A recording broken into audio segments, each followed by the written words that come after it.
ஓம் ஸ்ரீ குருப்யோ நம. வக்ரதுண்ட மகாக்காய சூரியகோடி சமப்பிரப நிர்விக்னம் குருமே தேவ சர்வகாரியேஸ்வரபதா. ஆன்மீகம் பிளஸ் நேயர்கள் அனைவருக்கும் ஜோதிட குருஜியின் இனிய வணக்கங்கள், வாழ்த்துக்கள், ஆசீர்வாதங்கள். பார்வதி பரமேஸ்வரர் துணையோடும் நவ கிரகங்களின் நல்லாசியோடும் இந்த பதிவினை நாங்கள் உங்களுக்கு வழங்குகிறோம். இந்த பதிவு அற்புதமான ஒரு பதிவு. இந்த காணொளியில் என்ன பார்க்க போகிறோம் அப்படின்னா, குரு பகவானின் வக்ரம். அதுவும் இப்போதான்யா அதிசாரமாக வந்து கடகத்தில் வந்து உட்காந்தார். உடனே வக்ரம் அடைகிறார். உடனே 18/10 தான் வந்தார். 11/11/2025 முதல் 5/12/2025 வரைக்கும் இந்த குரு பகவான் கடகராசியில் வக்ரம் அடைகிறார். அதே இடத்துல புனர்பூசம் 4ஆம் பாதம் 4ஆம் பாதத்திலே வந்து அப்படியே உச்சம் அடைஞ்சு உட்காந்து இப்போ அங்கேயே வந்து வக்ரம் அடைகிறார். கிட்டத்தட்ட 26 நாட்கள். அதுக்கப்புறம் அப்படியே வக்ரகதியிலேயே வந்து மிதுன ராசிக்கு போகிறார். குரு பகவான் அப்படிங்கும்போதே தனக்காரகன், புத்திரக்காரகன். ரொம்ப அற்புதமான ஒரு கிரகம், சுப கிரகம். இந்த சுப கிரகம் வக்ரமடைகிறார் அப்படிங்கும்போதே சில ராசிகளுக்கு நன்மையும் சில ராசிகளுக்கு ஒரு பாடங்களையும் கொடுக்கக்கூடிய அமைப்பை ஏற்படுத்துவார். ஆனாலும் எந்த கிரகம் வக்ரம் அடைஞ்சாலுமே பார்வை அப்படிங்கிறது மாறாது. இந்த பார்வை அப்படிங்கும்போதே 5ஆம் பார்வையாக விருச்சிக ராசியையும் 7ஆம் பார்வையாக மகர ராசியையும் 9ஆம் பார்வையாக மீன ராசியையும் பார்வையிடுகிறார். அதில் எந்த மாற்றமும் கிடையாது. இந்த வக்ரம் அப்படின்னா என்ன? அதிசாரம் அப்படிங்கிறது வேகமாக முன்னோக்கி போகக்கூடிய ஒரு அமைப்பு.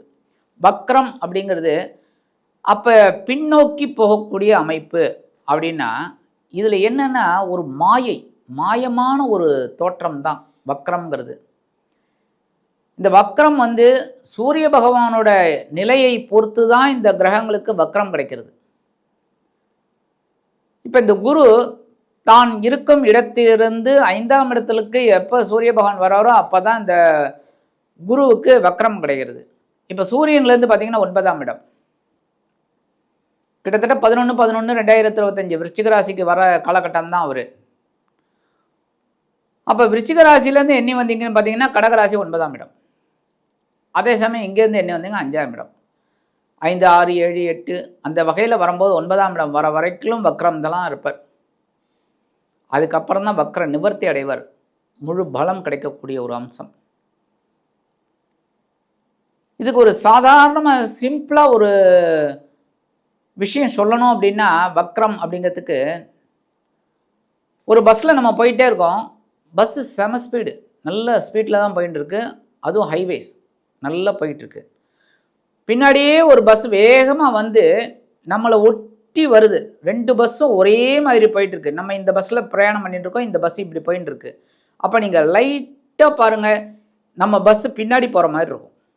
2 ஒரே வேகத்தில் தான் போயிட்டுருக்கு, 2 அது தான். ஆனால் நமக்கு ஒரு லைட்டாக ஒரு பார்வை பார்த்தீங்கன்னா நம்ம பஸ் அப்படியே பின்னோக்கி போகிற மாதிரி இருக்கும், இது முன்னோக்கி போகிற மாதிரி இருக்கும். ஆனால் 2மே மாயை தான், 2ம் ஒரே வேகத்தில் தான் போயிட்டுருக்கு. இதுதாங்க எக்ஸாம்பிள்.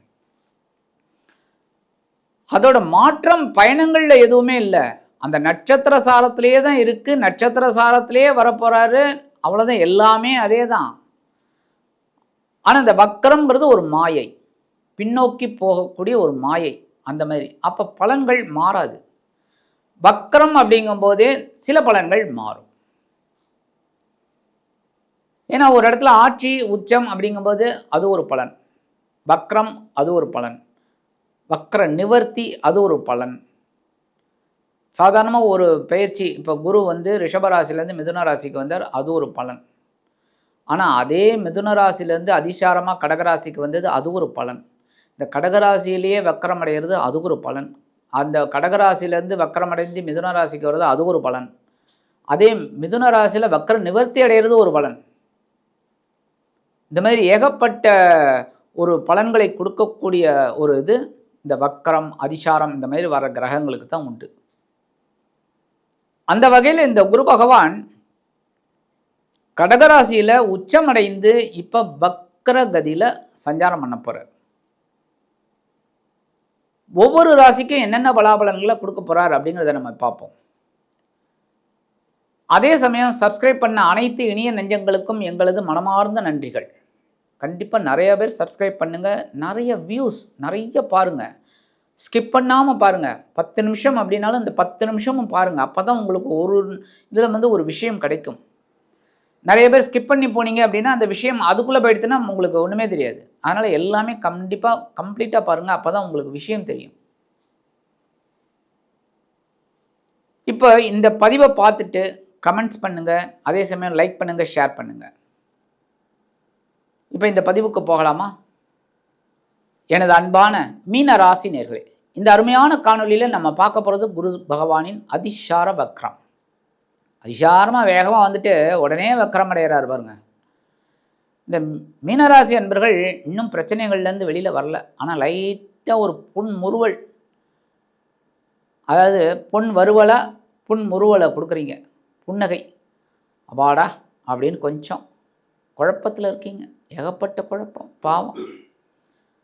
அந்த வகையில் இந்த மீனராசி என்பவர்களுக்கு குரு பகவான் யார் அப்படின்னு பார்த்தீங்கன்னா, ராசிநாதன் ஜீவனாதிபதி, 1-10 அதிபதி. எங்கே இருந்தார்? பஞ்சமஸ்தானம். பஞ்சமஸ்தானத்தை அதிசாரமாக வந்ததுலேருந்தே அதான் நான் சொன்னேன் முன்னாடி, புன்முறுவல் அற்புதம். அப்படி லைட்டாக சிரிக்கிறீங்க பஞ்சமஸ்தானத்துக்கு வந்ததுலேருந்தே. அங்கே வந்ததுலேருந்தே குழந்தைகளின் மூலமாக இருந்து வந்த குழப்பங்கள் குறைஞ்சது. ஆன்மீக விஷயங்கள் உங்களுக்கு அற்புதமாக இருந்தது. பிதுரார்ஜித சொத்துக்கள், உங்களுக்கு பூர்வீக சொத்துக்கள், இந்த பிரச்சனைகள், பாகப்பிரிவினைகள் எல்லாமே ஓரளவுக்கு பரவாயில்ல, நல்லபடியாக. ஆன்மீக பயணங்கள் அப்பப்பா சொல்லவே வேண்டாம், டக்குன்னு போயிட்டு வந்துட்டீங்க. ஒரு செகண்ட். உத்தியோகத்தில் ஒரு மாற்றம், தொழில் வியாபாரத்தில் ஒரு ஏற்றம். கண்டிப்பாக ஒரு பெரிய ஒரு இனிமையான சம்பவங்கள்லாம் உங்கள் வீட்லேயும் நடந்தது, அலுவலகத்துலேயும் நடந்தது, தொழில் வியாபாரத்துலேயும் இருந்தது. நல்ல ஒரு மாற்றங்கள், சந்தோஷமான மாற்றம். உடல் ஆரோக்கியம் பரவாயில்லை. என்னதான் பிரச்சனை வந்தாலும் உடல் ஆரோக்கியத்தில் ஒரு சின்ன மருத்துவ செலவுகள் மூலமாக கொஞ்சம் சரியாச்சு. ரைட். அந்த வகையில் இவர் இந்த பஞ்சமஸ்தானத்தில் வக்ரகதி அடைகிறார். உங்கள் ராசிநாதன் வக்ரம் அடைகிறார். ராசிநாதன் வக்ரம் அடைகிறார் அப்படிங்கும்போதே கவனமாக இருக்கணும். எதில்? உடல் ஆரோக்கியம், பேசுகிற வார்த்தைகள், வாகன பயணங்கள் எல்லாத்துலேயுமே கவனமாக இருக்கணும். ஏன்னா இது 3மே பார்த்திங்கன்னா சப்ஸ்கிரிப்டாக ஒன்றா இருக்கும். உடல் ஆரோக்கியம், பேசுகிற வார்த்தைகள், வாகன பயணங்கள். இப்போ வாகன பயணங்களை கவனமாக இல்லைன்னா என்ன ஆகும்? விபத்தாகும். விபத்தாச்சுன்னா யாருக்கு நஷ்டம்? உடல் ஆரோக்கியம் அடிபடும், நமக்கு தான். கரெக்டாக? அடுத்து பேசுகிற வார்த்தைகள் அடுத்தவனை ரொம்ப ஒரு டென்ஷன் பண்ணுற மாதிரி இருந்துன்னா அவன் என்ன பண்ணுவான்? அனாவசியமாக பேசுவான். அதன் மூலமாக ஒரு சண்டை சச்சரவு, வீண் வம்பு, வழக்கு, அவமானங்கள். ஸோ உடல் ஆரோக்கியம் பாதிக்கப்படும். அதனால தான் உடல் ஆரோக்கியத்தில் கவனமாக இருக்கணும், வாகன பயணங்களில் கவனமாக இருக்கணும், பேசுகிற வார்த்தைகளில் கவனமாக இருக்கணும். உத்தியோகத்தில் நீங்கள் எடுக்கிற காரியங்களில் மட்டும் கவனமாக இருக்கணும்.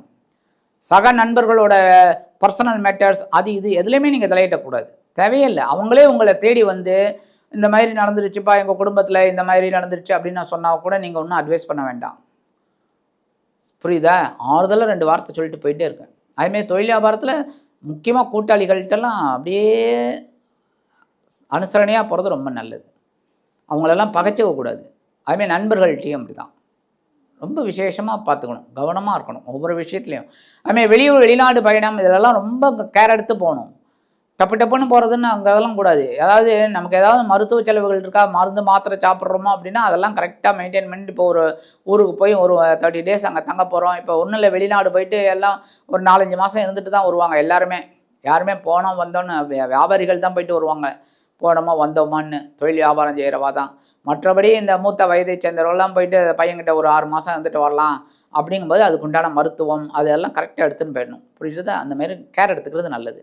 இருந்தாலும் குருவோட பார்வைங்கும் போது ரொம்ப அற்புதம். என்னன்னா 5ஆம் பார்வையாக உங்களோட பாக்கியஸ்தானத்தை பார்க்குறாரு. அற்புதம். தந்தையார் ஆதரவாக இருப்பார், தந்தை வழி உறவினர்கள் ஆதரவாக இருப்பாங்க. அதேமாரி மூத்த உடன்பிறப்புகள்லாம் ரொம்ப நீங்கள் கேட்ட உதவியெல்லாம் செஞ்சு கொடுக்கக்கூடிய ஒரு இதில் இருப்பாங்க. அதனால் கண்டிப்பாக செஞ்சு கொடுப்பாங்க. ஒவ்வொரு விஷயத்துலையும் ஒரு நுணுக்கமாக உத்தியோகம், தொழில் வியாபாரம் எல்லாத்துலேயுமே நீங்கள் பொறுமையாக வேலை செய்கிறது நல்லது நடக்கும். அடுத்தபடி 7ஆம் பார்வையாக உங்களோட லாபஸ்தானத்தை பார்க்குறது ரொம்ப விசேஷம். 11ஆம் இடத்தை குரு பார்த்தாலே ரொம்ப விசேஷம். என்னென்னா நீங்கள் உத்தியோகத்தில் அந்த வேலைகள்லாம் செய்கிறீங்க பார்த்தீங்களா, அதை மேலதிகாரிகள், ஓனர்ஸ் இவங்கெல்லாம் பார்த்துட்டு உங்களுக்கு வேண்டிய அந்த சலுகைகள்லாம் செஞ்சு தருவாங்க. அதுவே பெரிய பாக்கியம், அதான் லாபம். அதுமாதிரி தொழில் வியாபாரம் தொட்டதெல்லாம் பொண்ணாகும். அதுக்காக கண்டதை தொட்டுட்டு எனக்கு அதை பொண்ணாகலைன்னு சொல்லக்கூடாது. புரியுதா? தொட்டதெல்லாம் பண்ணாங்கன்னா நீங்கள் எடுக்கிற காரியங்கள்லாம் வெற்றி அடையும்னு அர்த்தம். அப்போ நீங்கள் ஒவ்வொரு காரியத்தையும் சிரத்தையோடு செய்யுங்க, கண்டிப்பாக உங்களுக்கு வெற்றிகள் வருமானமாக வந்து சேரும். அடுத்தபடியாக 9ஆம் பறை உங்கள் ஜென்மராசியை பார்க்குறது ரொம்ப விசேஷம். அதுவும் சனீஸ்வர பகவான் அங்கே வந்ததுலேருந்து ஏகப்பட்ட குழப்பங்கள், உடல் ஆரோக்கியத்தில் பின்னடைவு, என்னென்னமோ நடந்து. ஆனால் வக்கரகதியில் இருக்கிறதுனால ஏதோ பரவாயில்லைங்கிற மாதிரி போனீங்க, ஆனாலும் குழப்பம் தீரலை. இப்போ குரு பார்க்குறதுலேருந்து கொஞ்சம் உங்களுக்கு ஒரு தெளிவு கிடைக்கும், ஓரளவுக்கு முன்னேற்றம் இருக்கும். என்னதான் உடல் ஆரோக்கியம் கொஞ்சம் அப்படி இப்படி இருந்தாலும் அதுக்குண்டான ஒரு அந்த மாற்று மருத்துவம் அதெல்லாம் உங்களுக்கு கை கொடுக்கும்.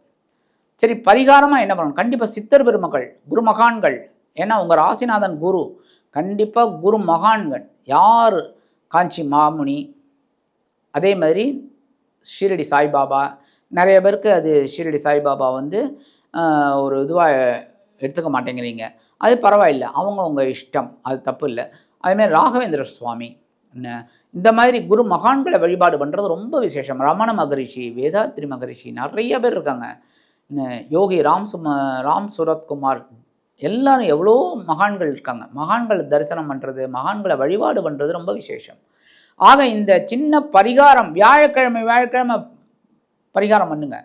அதுமாதிரி இல்லைன்னா நெய் தீபம் போடுங்க. குரு மகான்கள் இல்லைன்னா சித்தர் பெருமக்கள் இல்லைன்னா நவகிரகங்கள் இல்லைல்லோ குரு பகவான், இந்த மாதிரி பண்ணுறது ரொம்ப விசேஷம். ஆக இந்த சின்ன பரிகாரம் நீங்கள் பண்ணிங்கனாலே உங்கள் ராசிநாதனும் ஜீவனாதிபதியுமான குரு பகவான் உங்களது பஞ்சமஸ்தானத்தில் வக்கரமடைந்த நிலையில் இருந்தாலும் அந்த 26 நாட்களும் அதி அற்புதமான பலன்களை கண்டிப்பாக கொடுப்பார் என்று கூறி விடைபெறுகிறேன். நன்றி, வணக்கம். மீண்டும் ஒரு அருமையான பதிவில் நான் உங்களை மனமகிழ்ச்சியோடு சந்திக்கிறேன். வாழ்த்துக்கள். வாழ்க வளமுடன்.